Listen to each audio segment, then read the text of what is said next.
mineral extraction. We shall soon produce oil and gas, and the infrastructure development to enable this is currently under construction, including the East African crude pipeline,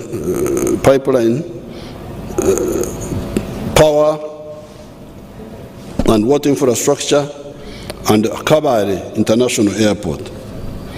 Uganda has a vibrant economy and workforce that is transforming our economy into a digital one.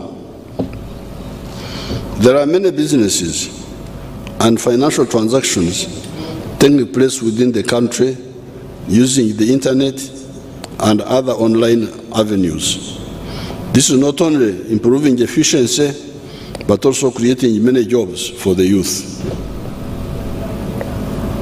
The fiscal performance. Domestic revenue in financial year 2022-2023 is estimated at Uganda shillings 25.55 trillion.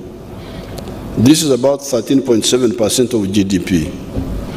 Next financial year, 2023-2024, we plan to collect Uganda shillings 29.67 trillion as a domestic revenue.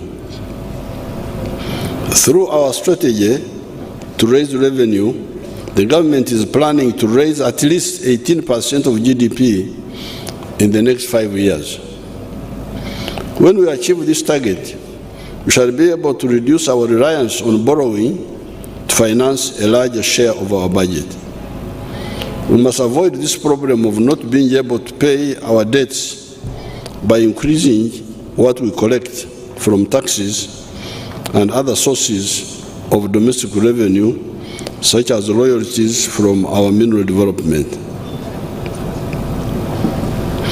Some countries are paying more than 50% of their collections in taxes to service debts. We should avoid falling into this debt trap. Therefore, in addition to collecting more revenue domestically, we should also not spend what we do not have. To achieve this, government decided to rationalize government departments to reduce duplications and wastage of taxpayers' money. And the Minister of Public Service is finalizing the implementation plan for this decision. Industrialization. Our industrialization drive is bearing fruit, with many factories being set up. We have got 8 government-owned industrial parks, which are currently operational. These include Kampala Industrial Park and Business Park at Namanve, with 125 companies operational,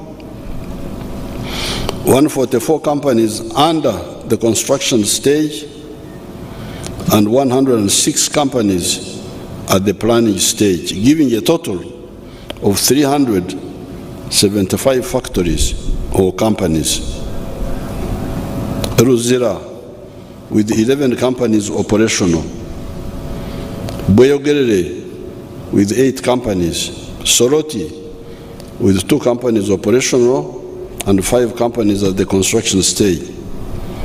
Tianshan Mbare Park, with 16 companies which are operational, while 4 are under construction stage. Jinja, with 1 company for assembling electric buses operational. Mbarara, for small-scale enterprises for which 35 workplaces are occupied. And Kasese, where 1 company is operational and 5 are under the construction stage. Both Karamoja and Koboko industrial parks will soon start. In addition, we have 3 industrial parks which are operational under a public-private partnership, PPP arrangement. These include Liaoshen Kapeka with 17 factories. MP Buyukwe with 6 companies operational, and Tiantang Mukono with 4 companies. The total capital investment within the industrial parks so far is $2.93 billion, and 98,263 direct jobs have been created, with many more indirect jobs. In total, 226 factories are operating within the industrial parks, while 303 factories are either under construction or at the planning stage. The development of industrial parks is one of the vehicles for socio-economic transformation, with the projected creation of 2.5 million jobs in the next 5 years.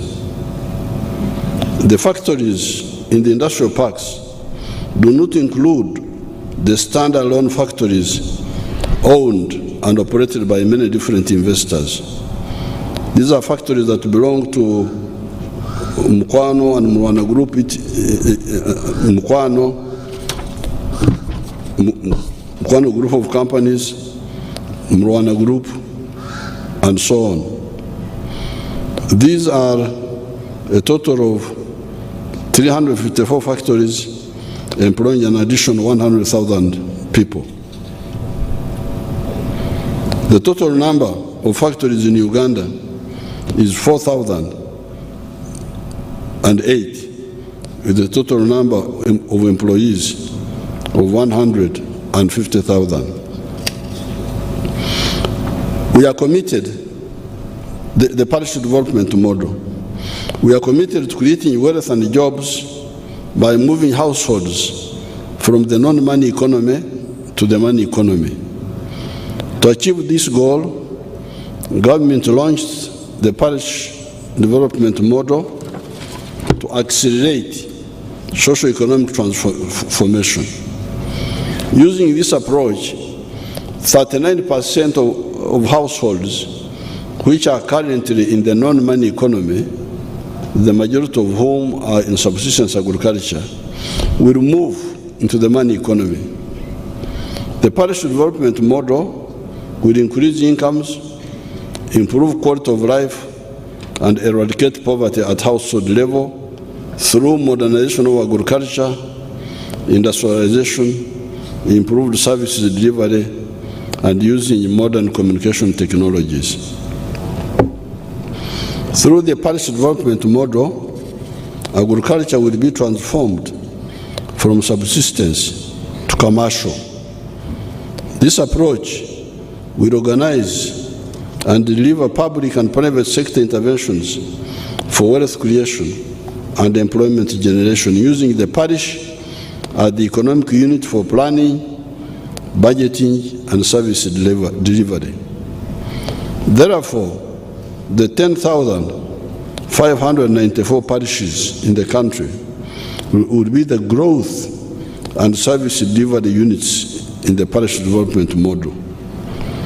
Government has committed Uganda shillings 1,059 billion this financial year for its rollout countrywide. So far, parishes which established circles have received Uganda shillings 50 million each, benefiting 906 circles and more than 21,000 individual beneficiaries. The government will deepen the implementation of the parish development model beyond the financial inclusion pillar by maintaining disbursement of Uganda shillings 100 million per parish next financial year and in the subsequent years.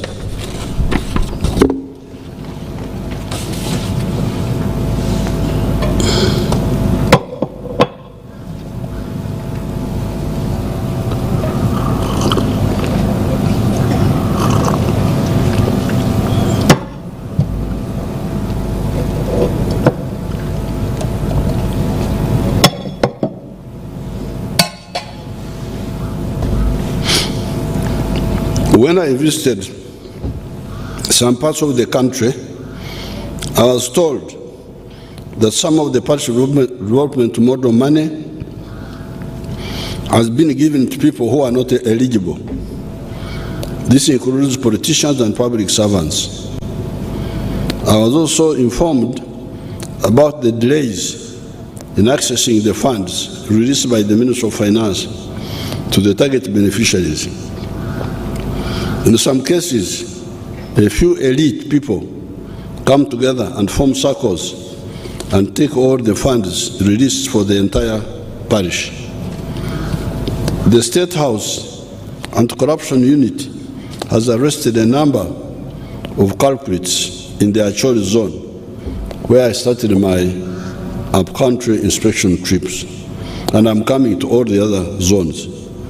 So all the thieves be alerted. I am coming. I've already been to West Nile and also to Masaka. And wherever I went, I found some candidates for Zira. The PDM program is a successor program to the NADS and Operation Wealth Creation programs. Especially the Operation Wealth program, starting in 2013, succeeded in bringing down the households outside the money economy from 68% to the present figure of 39%. We therefore salute the Operation Wealth Creation. It did something. The Operation Wealth Creation did not only convert 29% of the households from Abakorere Chida Kionka, teach me each keken to the money economy, but as an example, increased the production of coffee from 2,060,000 kilogram bags to now 9 million bags, and would have increased to 10 million bags if it was not for the change to the new model of PDM, which people are still acclimatizing to. The change was, however, necessary so that the program is beneficially owned and we eliminate the grumbling of Begabera Boka.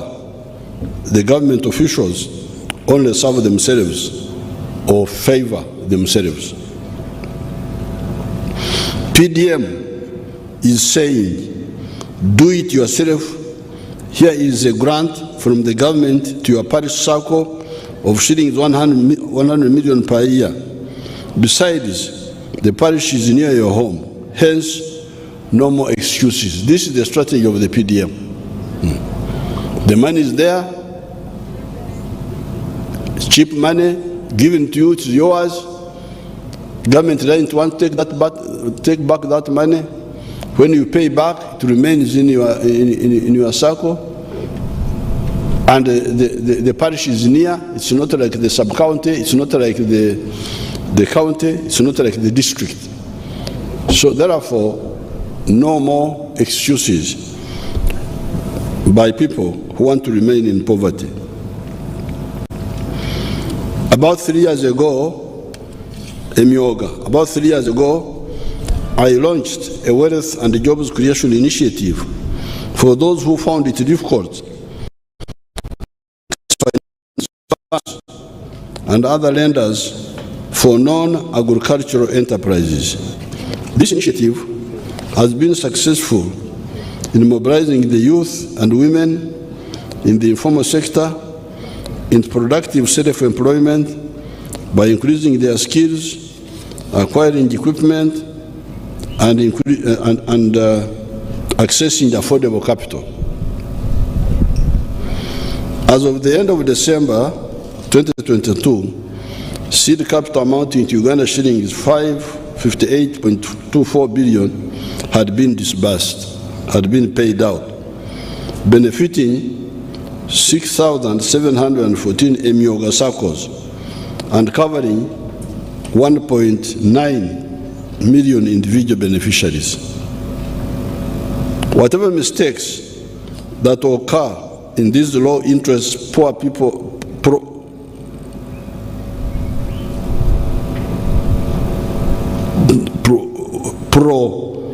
poor people funding efforts are correctable and are detectable. If you liaise with the public in your areas, like I've been doing with the public barazas in my recent trips up country. Agriculture sector as a whole contributed 24.1% of GDP. The sector grew by 4.4% in the financial year 2021-2022 as compared to 4.3% in the financial year 2020-2021. The value of agricultural exports registered a growth of 24% from US dollars 1,678 million in the financial year 2020-2021 to US dollars 2,000 million in the financial year 21-22. This growth was attributed to the increased volumes and quality of coffee, dairy, fish, and tea. Performance of selected enterprises. Coffee.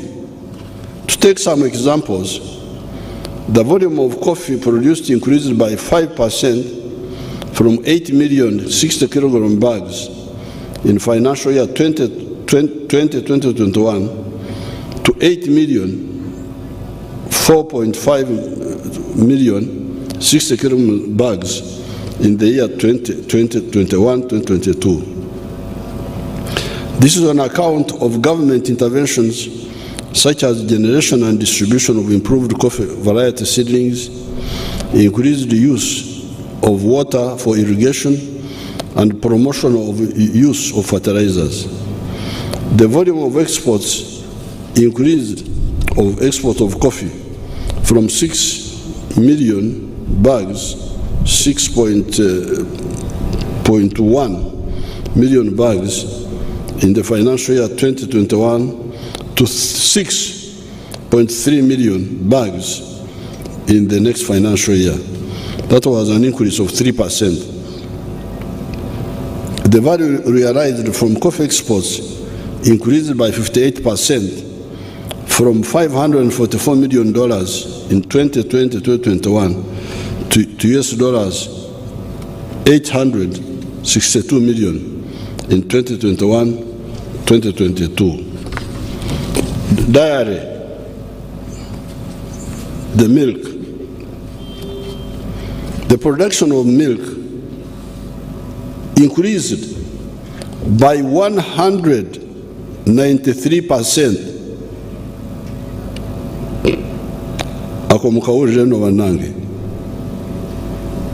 The production of milk increased by 193%. Not 10% like this one of finance. Finance is 6%, 5%. There's a percent the Ministry of Finance. Aye Yange,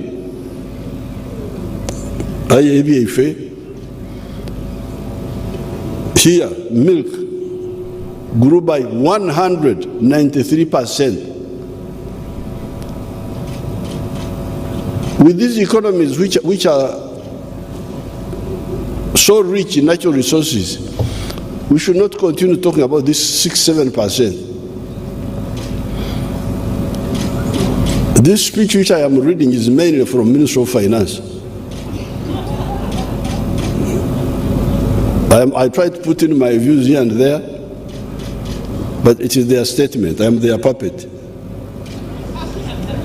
But if you want to know my own thinking, here you have it.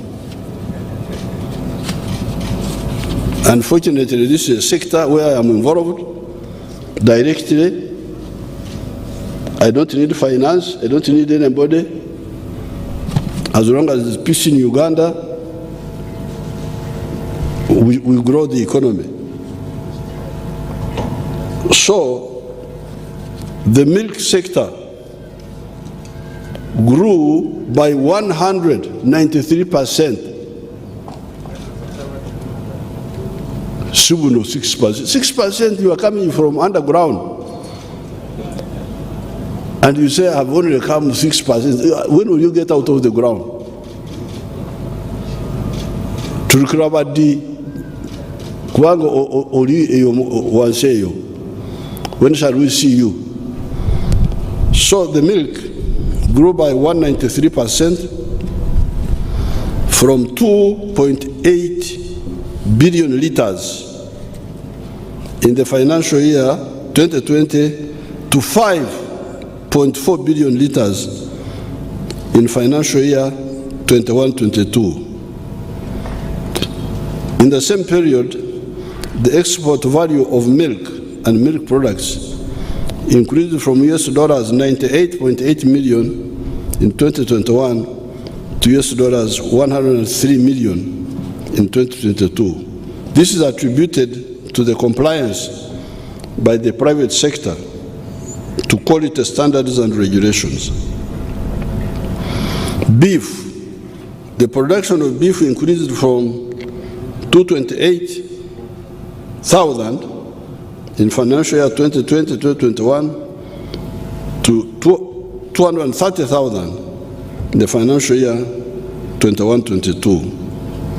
In the year 2022, the amount of beef exported was 247,000, valued at 2.9 trillion shillings, as compared to Uganda shillings 1 trillion fetched in the year 2021. Fish, Ibyenyanja. The total fish catches from all the water bodies increased from 621,000, valued at $1.8 billion,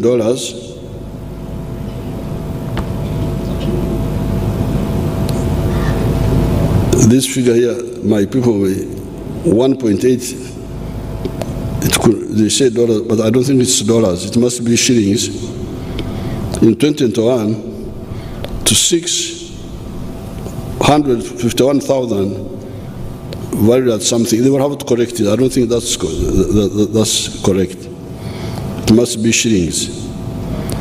The availability of raw materials of fish sustained operations of the 12 fish processing factories. The performance has been a result of government focus on gazetting of fish breeding grounds, enforcement of fisheries laws and regulations, provision of quality fingerings and fish feed, and providing and enabling an enabling environment for the private sector to invest in aquaculture. The value of fish and fish products exported increased by 27.7% from US dollars. This one sounds more correct. From US dollars 148 million in financial year 2021 to US dollars 156 million in financial year 2021-2022. Provision of quality agricultural inputs. The government is currently implementing the parish development model, transform the livelihood of the 39% of the households still in subsistence economy to modern commercial farming. The strategy under PDM is transfer funds to parish-based circles where farmers can borrow and procure inputs such as seed and agrochemicals for agreed and selected enterprises. Government will continue to ensure that farmers across the country access quality seeds planting and stocking material, disease and pest control, research, extension, and overall policy guidance. Pests, vectors, and disease control. The National Agricultural Research Organization, NARO, is conducting research on an anti-tick vaccine development and has already launched trials. Efficacy evaluation trials have started at Chiburara Prison Farm, Isimba, Maruzi, Nabwin, and Mbarara. Government continues to facilitate research in disease-resistant varieties and building capacity of farming households on the best agricultural practices on integrated pest and vector and disease management and other efforts. Mechanization and farm power.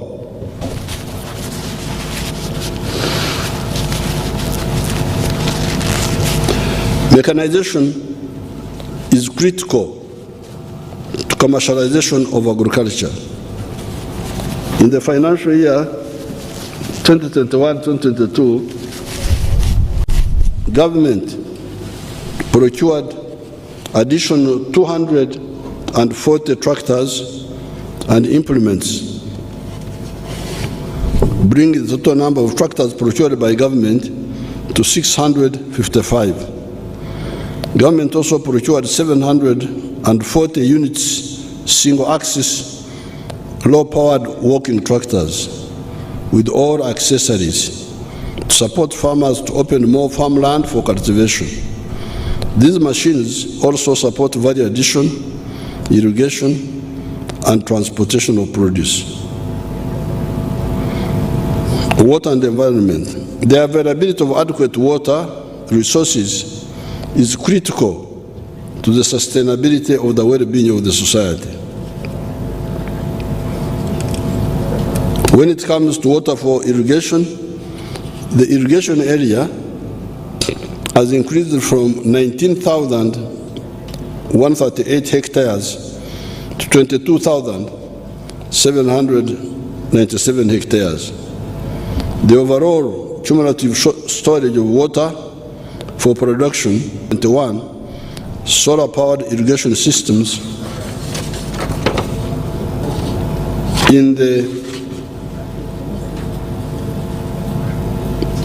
on individual farms, creating water storage capacity of 206 million liters, serving 42,000 livestock.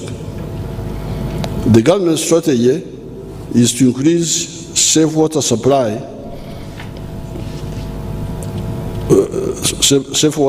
coverage for both rural and urban areas. This is for human beings. The current safe water coverage in rural areas is estimated at 70%, while the urban water access is at 72%.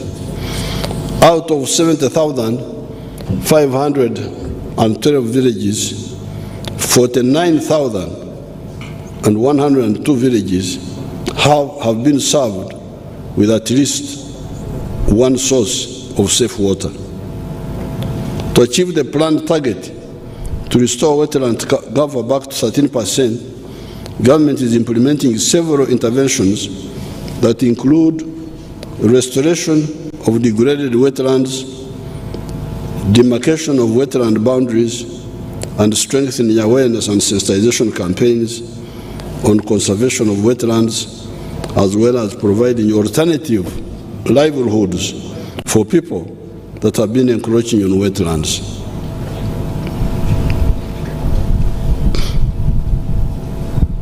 I was talking with MPs from Bukedi and from Busoga when we were in Chankwanzi, and they were telling me that, oh, our people have been in the wetlands for a long time.